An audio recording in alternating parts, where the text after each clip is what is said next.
My name is David Art, and the reason that I put together this podcast today was because I'm constantly being asked by people, can you help me with social media? Can you help me with social media? And what I found is that, the way in which they wanted me to help them, just bringing the mic a little bit closer. Someone said that they can't hear me clearly. So just trying to help them out there. And so what I found is that over time, the questions were pretty much the same. And a lot of the questions had to deal with how do I grow my following? How do I increase the number of people that engage with me? However, when I start talking to individuals, it becomes very clear in a short amount of time that they really don't have a plan. And what I mean by a plan is if you don't have the ability to measure your social media growth, then how do you know where you're going?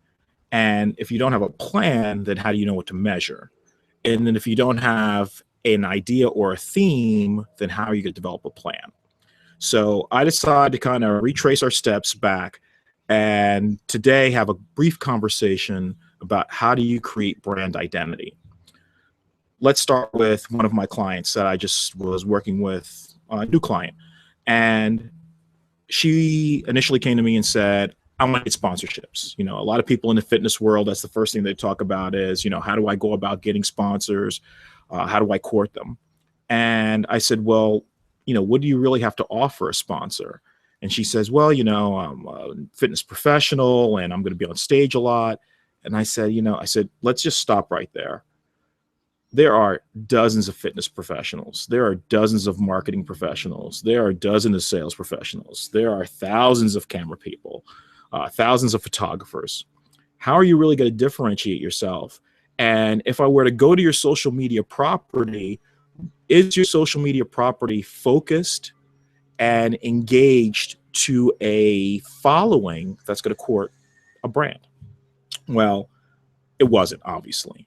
A lot of times when people initially start out in the world of social media, the thing that they forget is that the minute they do so, the minute they start posting, they're creating a persistent chain of images and videos and posts and thoughts that really define them. And so the first thing I say to them is, let's try and first create who you are going to be and who you're going to be to your larger audience. So, for example, let's talk about my brand. When I originally came into the space as a photographer, I originally wanted to actually go into sports or fashion photography. And I really fought defining myself because in the beginning, I wanted to be a jack of all trades. And that made it very hard for people who were looking for one specific thing to really identify with me. Obviously, there were, a lot of people who would just be engaged around the art of what I was doing. But if you're somebody who was looking for a specific topic, say I was looking for just fashion photography, and then all of a sudden on Monday I'm posting sports, on Tuesday I'm posting fitness, on Friday I'm doing family portraits, it becomes very distracting. And so people disengage. And so over the years, what I've tried to do is try to figure out, what do I really do best and devote that social media property to just that. I get constantly inundated with guys saying, do all you shoot as women? Do all you shoot as women? Well, there's plenty of photographers out there who specialize in male photography.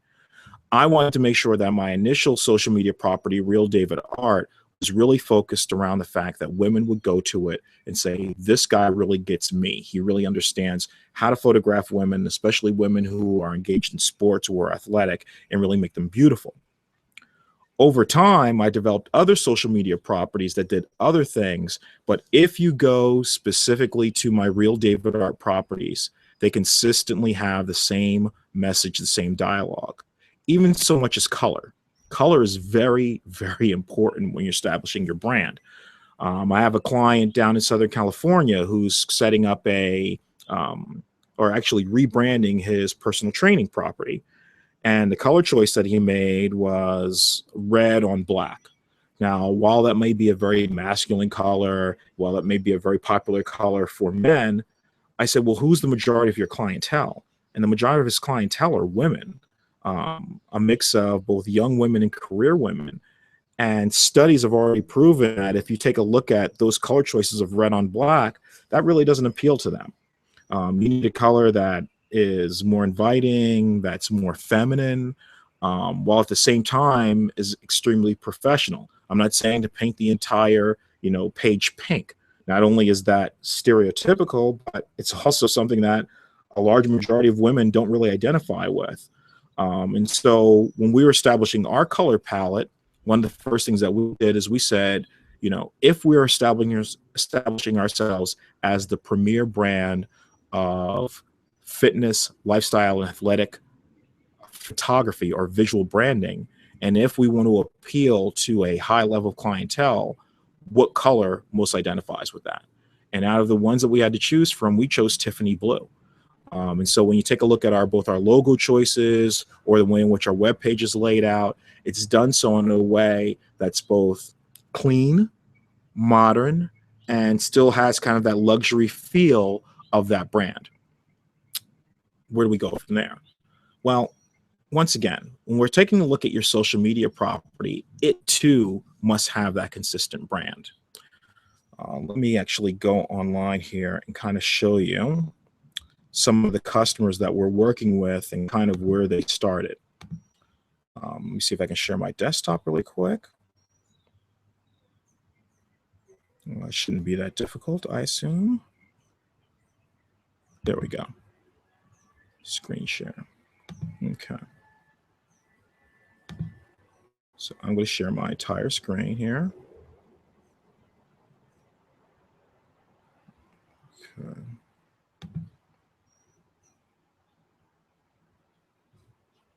That's odd. Okay. So let's start with one of the most popular social media properties right now, which is, of course, Instagram. And one of the people who I've been working with is Ashley Puida. And when Ashley originally started doing her social media, the biggest problem that she had was just kind of not really defining what she wanted to look like visually, for a lack of a better term. And so when you went to her properties, you really didn't know what she was doing. She was an ex-Hawaiian tropic girl in a previous life. She had done some runway modeling. And so she was a beautiful woman, but she really needed a visual. So then that way, when people come to the site, it's reinforced. And so what we did is we created a very simple introductory website for her that would give her the ability to begin that branding process. Like I said, I wanted her to be seen as modern. I wanted her to be seen as fit, but I wanted people to kind of see her runway kind of roots or foundation. And so when you take a look at the images that we shot with her and the images that we created, it's all based around that consistency. The other thing that we did was we then began rebranding her website on Instagram. Let's see if I can find it easily.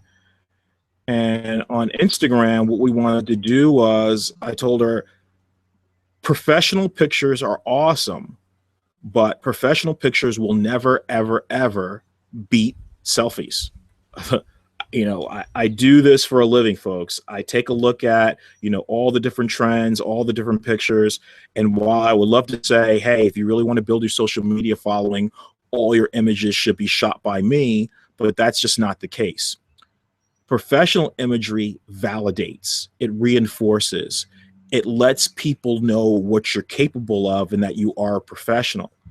But the selfies, the ones that you shoot yourself, those are the ones that reinforce to your fan base or your audience that you want them to be your friend, that you want them to get involved in your life, that you want them to join you kind of in your journey. And when you take a look at her images, that's exactly what she's been doing. Okay. When we started working with Ashley, she had less than 3,000 followers. And that was, I would say, about 45, under 2 months, within the past 2 months. And as you can see, we're growing probably about 100 followers a day. She's up to 9,612. as you can see right there. And we fully expect her to break 10,000 before she goes on the stage for USA's, which is in a couple of weeks. Why is this important, you may ask? Well, it's important because, what if she wins that event? What if she wins that event? I talk to customers all the time and I say, they're like, oh, help me, help me, help me. And I'm like, I can turn the spigot on. I'm good at creating demand, but nothing is worse than me turning that spigot on, creating all this demand for you, and then they're immediately turned off by your social media properties or by your presence online. And so you have to be ready for that success. One of my favorite quotes is that, luck is what happens when opportunity meets preparation. I've been very lucky in life, unbelievably lucky in life. But I think that a lot of that has to do with the fact that I'm constantly preparing myself, re-engineering, retooling, reevaluating, and growing in order to accommodate the changing landscape of both social media, of the internet, or of just of public life. And so with Ashley, we wanted to make sure that, if she were to go on stage and become a pro, the minute sponsors go out there and type her name in, they're going to see that website. They're going to see her Instagram property. They're going to say, wow, she's really professional. She's different than most of these other young ladies who aren't prepared and who are going to have to spend a lot of time and invest a lot of money in redoing everything. She's packaged. She's ready to roll. One of the things that, we work on to this day is her vocal skills, because we want to make sure that if they want to use her for, commercials or for their website or for a podcast, that they know that she's the full package. And so I ask you, are you the full package? Are you ready to roll? Are you branded? Do you have a social media property that's consistent, that has that brings me up to a good point. Naming. I don't think that there's ever been a client that I've worked with where I liked the name that they had chosen for themselves. While it may be cute to kind of be, Sarah Booty 13 or, Mom Too Legit to Fit, while those are fun ways of branding yourself, they're difficult. Why do you make it hard for people to find you? I've had conversations with people where I'm sitting right across from them and I'm like, hey, are you on Instagram? And they're like, yeah, of course I am. And I'm like, what's your Instagram name? And they start typing it out and I type it wrong, even though I'm right in front of them 3 times before I actually find them. That's horrible, especially if you are a pro within your social media strata. So if you're a pro athlete, or if you're a pro fitness person, or if you're a realtor, or if you're someone who does landscape design, or you're a doctor, make it easy for people to find you. My last name is Wooten, Wooten. You would not believe how easy that is for people to misspell. They call me Wooden, Wooden. They put a S in there. They put only one O. It just wasn't working. And so the next thing that we tried from a standpoint of names was Candids, Kandidz. Oh, I thought that was very cute. I'm going to kind of put my own twist on the word candid, because a lot of my photography at the time was, taking pictures of people when they weren't exactly looking in order to try and catch them in a more natural demeanor. No one could find me. They were like, how do I spell Candids? Is it the way it should be? Candids? No. They're like, oh, is it with a K? I'm like, yeah, it's with a K.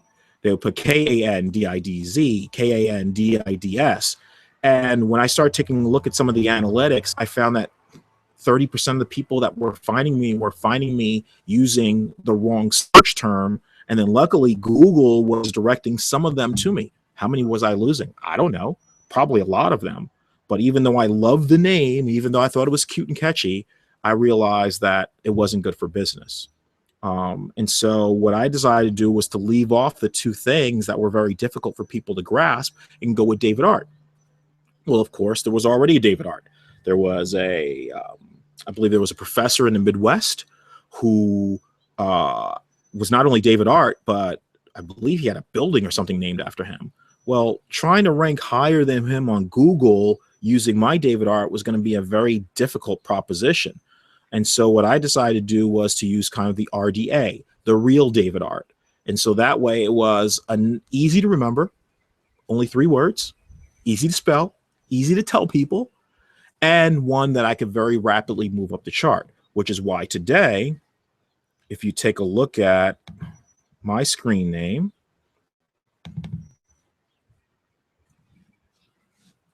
and you Google it, it's embarrassing if it's not the case. There you go. There I am. I mean, I dominate that real David art term. And even if you don't put David art in there, even if you just put, I'm sorry, even if you don't put the word real in there, I'm even dominating the professor now. Okay. My ranking comes above him, which is awesome. And the reason it was so difficult for me initially was I was so spread out initially. I had so many different web properties initially that when people type me in, I was basically diluting my brand, which is a very good segue into our next part. I have a lot of clients and they have Facebook, Google Plus, Tumblr, their own website, Instagram, Vine, the list goes on. And I have all those properties too. Don't get me wrong. I have a lot of them. But what I've done with my social media in the way of helping myself is I direct everyone back to my website. I'm not here to make Mark Zuckerberg or, all these internet, billionaires even richer. My job is to draw traffic to me. And so one of the things or one of the decisions that we made in the past, 15 days is we've taken all of the social media links off of the website. Now, when I originally decided to do that, people were asking me, they're like, "What, dude, what are you doing? Why would you take those off of there? That's what helps drive traffic." Well, I thought about it and I was like, no, it's actually doing just the opposite. Someone has found my website. Okay, so they're on there, they're feeling happy, they're like, wow, this guy has great images. Why am I going to have a link at the very top that then takes them off of this property into my Instagram property? One of the things that you'll notice, that a lot of people overlook is there's no way to monetize Instagram. How can I sell here? When you set up Instagram and you put your description there, one of the things that is an obvious intentional slight is that you have no ability to put links there.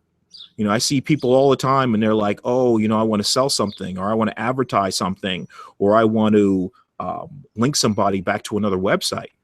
You don't have the ability to do so. The only thing that you can do is say, oh, the link is in my bio.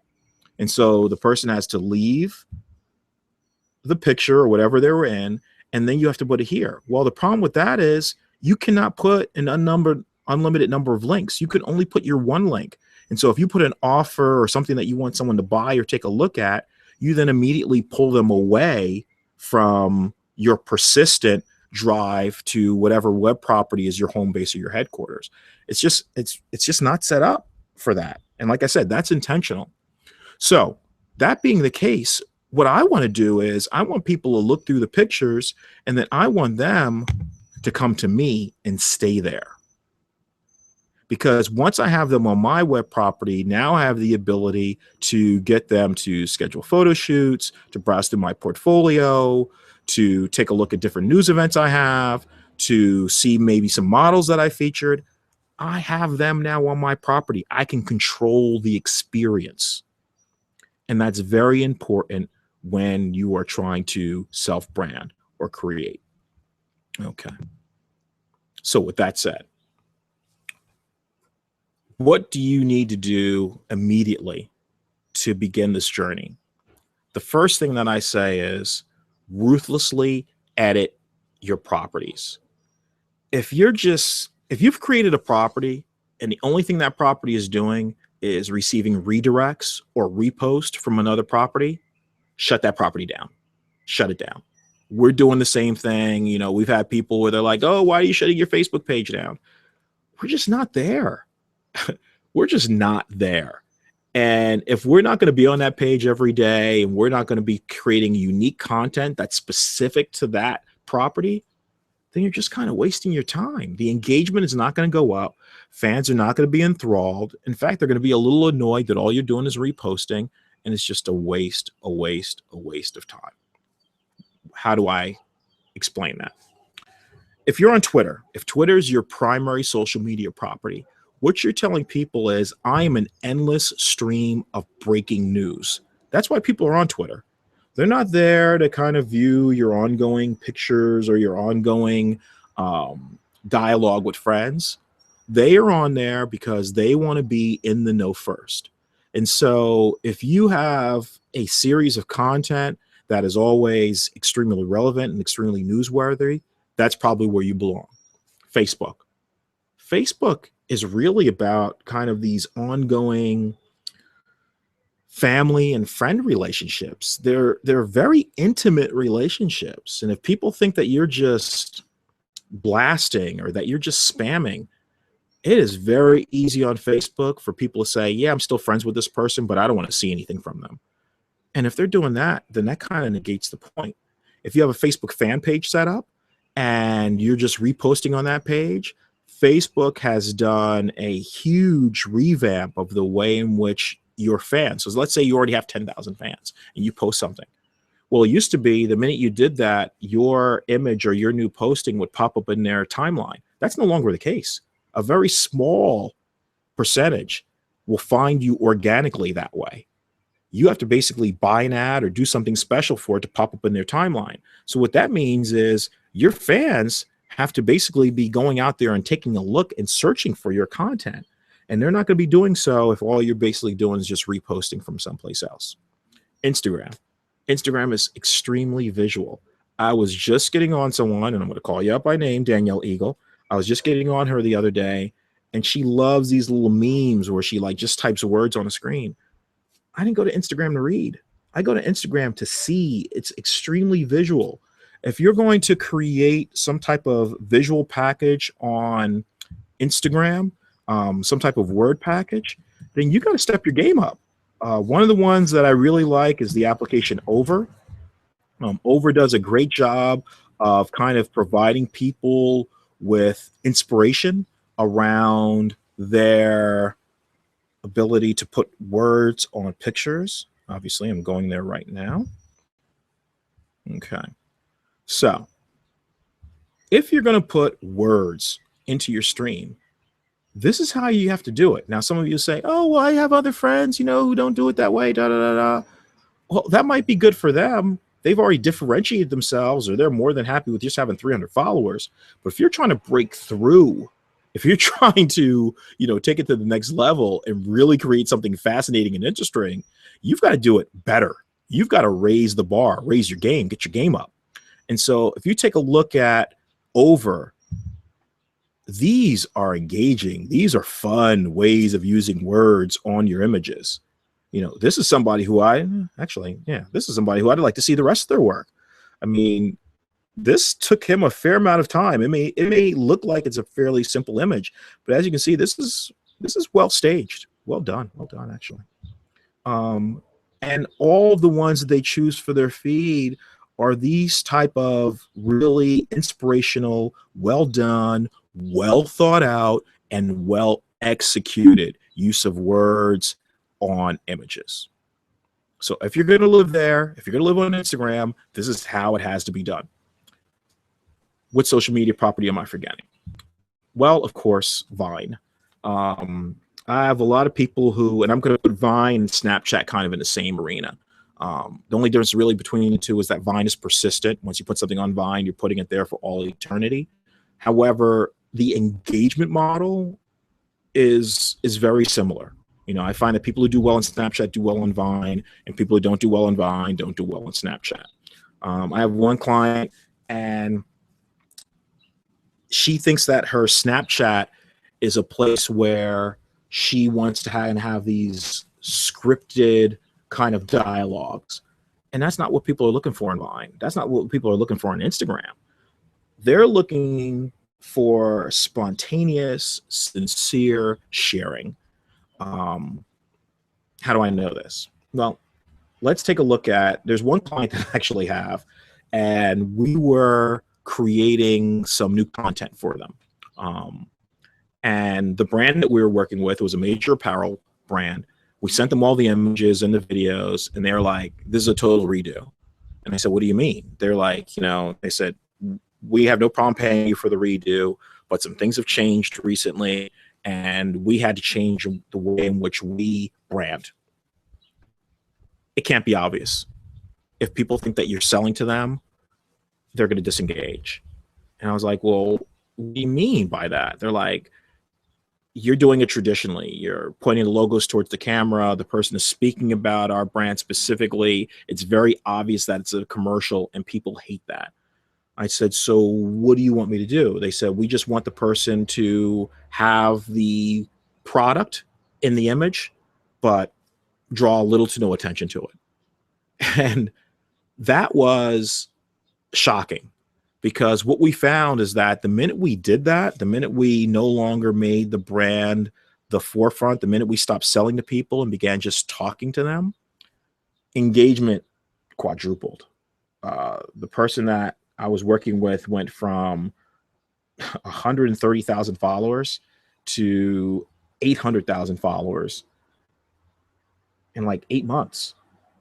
And the product sales went up tenfold, because people felt that this was no longer just somebody being paid to do something, but somebody who really loved and liked this product.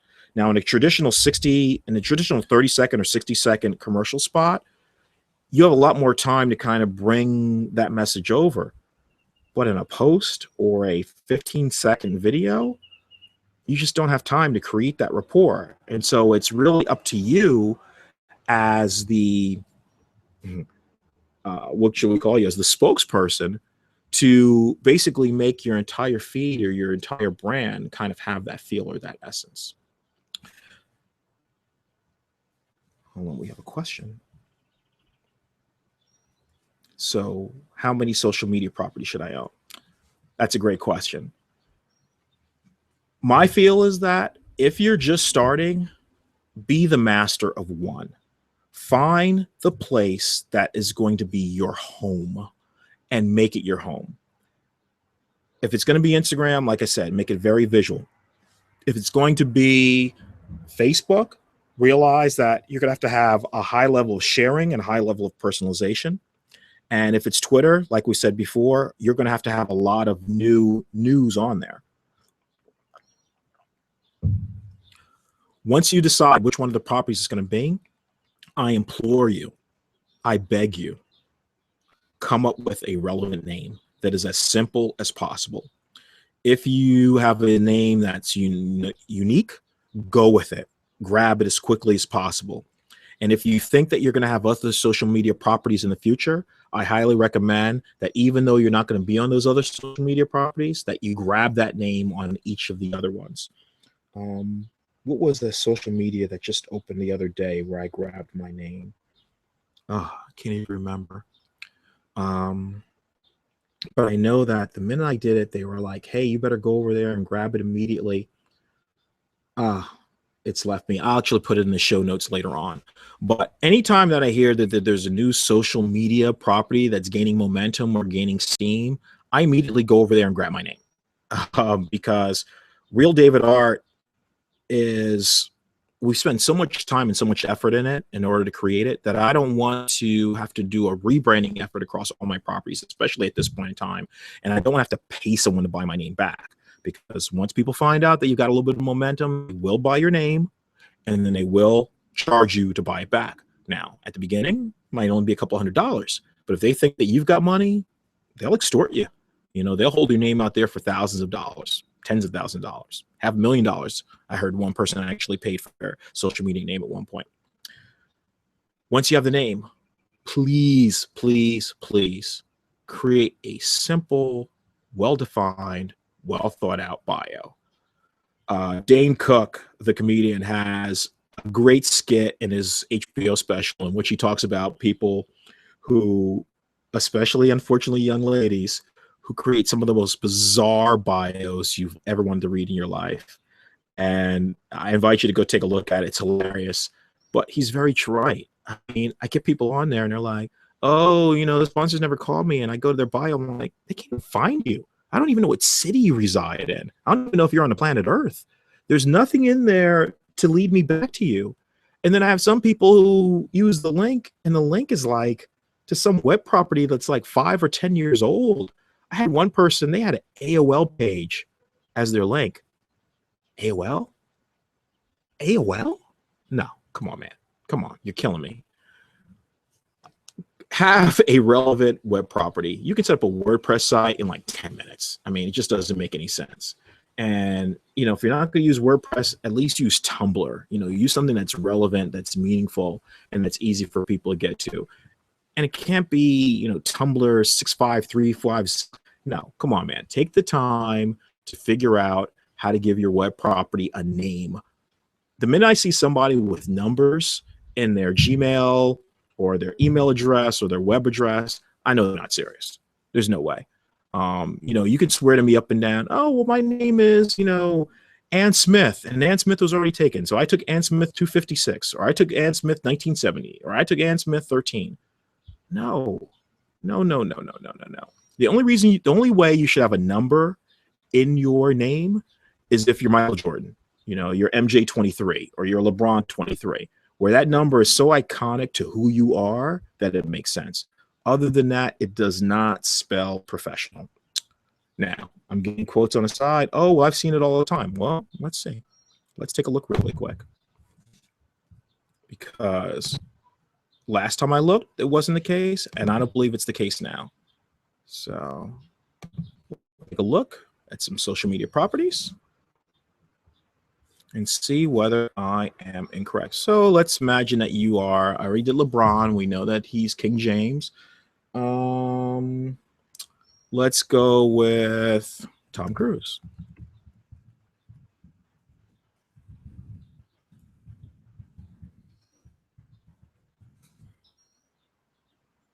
Tom Cruise is very famous. Maybe he has some type of, really catchy, name for himself.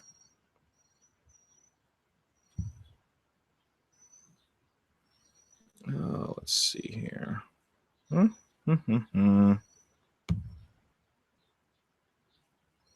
Yeah, just like I thought. He's just Tom Cruise. Let's say that you're Serena Williams. She just won Wimbledon the other day.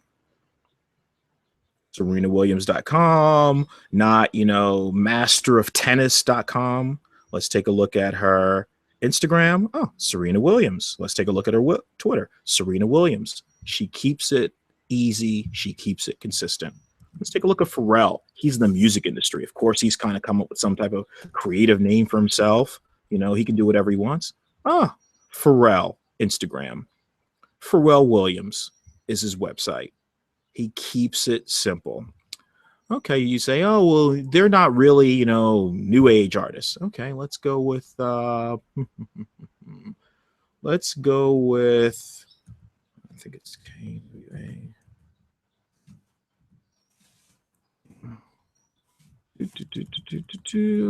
Let's go with Lady Gaga. Her should be, interesting. She can pick whatever he wants. Oh, even Lady Gaga, someone who is definitely not a conformist in any way, shape, or form. LadyGaga.com, Twitter, Lady Gaga, Instagram, Lady Gaga. I rest my case.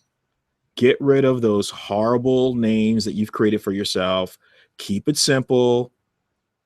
Make it easy for people to find you. Please, please, please, please.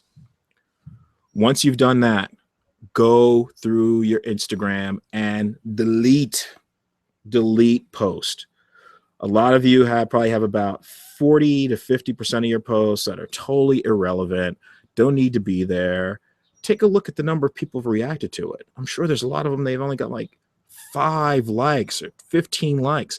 Even if you're hyper popular, maybe 50 likes. I told all my clients, if you've got less followers than me, you're doing it wrong. I'm the guy behind the scenes. Okay. I shouldn't be drawing a lot of traffic. And if you can't draw more traffic than me, and if I can't draw more traffic for you, if we're working together, we're doing something wrong. We got to change it.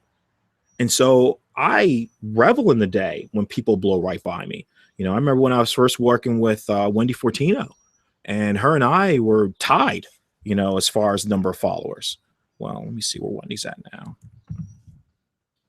Met her at an event. And I told her when I met her at the event, I said, you know, we've got to make it where you own the room, you know, where people know about you before you even get on stage. There we go. Okay. 95,000 followers, closing in on 100K. That's awesome. Love that. That's what it's about, folks. And let's take a look at hers. Let's validate our message here. When we take at Wendy's social media property, consistency. She's a personal trainer. She's a professional athlete, and every single image speaks to that. You know, here's transformation. Why? Because like I tell people, when you're first starting out, whatever social media property you're on, stick to the theme of the day. You know, Instagram makes it very easy. The theme of the day today's Tuesday, it's Transformation Tuesday. Wendy has 100,000 followers. It'd be very easier for her to deviate from that and say, oh, I'm big enough now where I can do my own thing. Why? Make it easy for new people to find you. And one of the easiest ways for new people to find you is to stick to the theme of the day. Theme of the day, transformation. As you can see, Wendy has chosen a transformation picture. You know, on Monday, Motivation Monday, she's picked a video in which she's trying to get people off their butt and into the gym. She has a couple of professional pictures of herself, you know, well done, well branded. When you start scrolling down, just information, video, information, video, information. There's no way you can tell me that if you went to her website within 15 seconds, you wouldn't understand, wow, this woman's fit. She's probably an athlete of some sort. She obviously knows what she's doing, and she looks like she knows what the hell she's talking about. Man, that's what it's really all about. That's what it's really all about. Well done, Wendy. Could drop her a line today, because that's not where we started, folks. That's not where we started. We were all over the place when we started. That's great. Awesome job. So I'm going to kind of leave you with those 3 tidbits. We've been talking for about 44 minutes, and I know a lot of people, you know, have taken their lunch today in order to, you know, see this cast. I think that if you address those 3 things right off the bat, your name, your bio, your consistency, your color choice, and sticking to the themes, I think that that's a great start. Watch the video again today. There was a lot of little tidbits that we put in there. If you put these things into action immediately, I guarantee you will see results. And the podcasts that are going to be coming up ahead, or the video streams or the YouTube videos that we could be doing in the future, we are going to take deeper dives into each one of these areas, spell out problems, and get to much more sophisticated strategies. But sophisticated strategies do not work if you don't have the right foundation. And that's what I want you to attack first.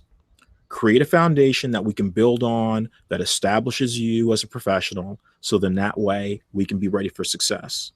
Because like we said, being popular, growing your base requires a great degree of luck.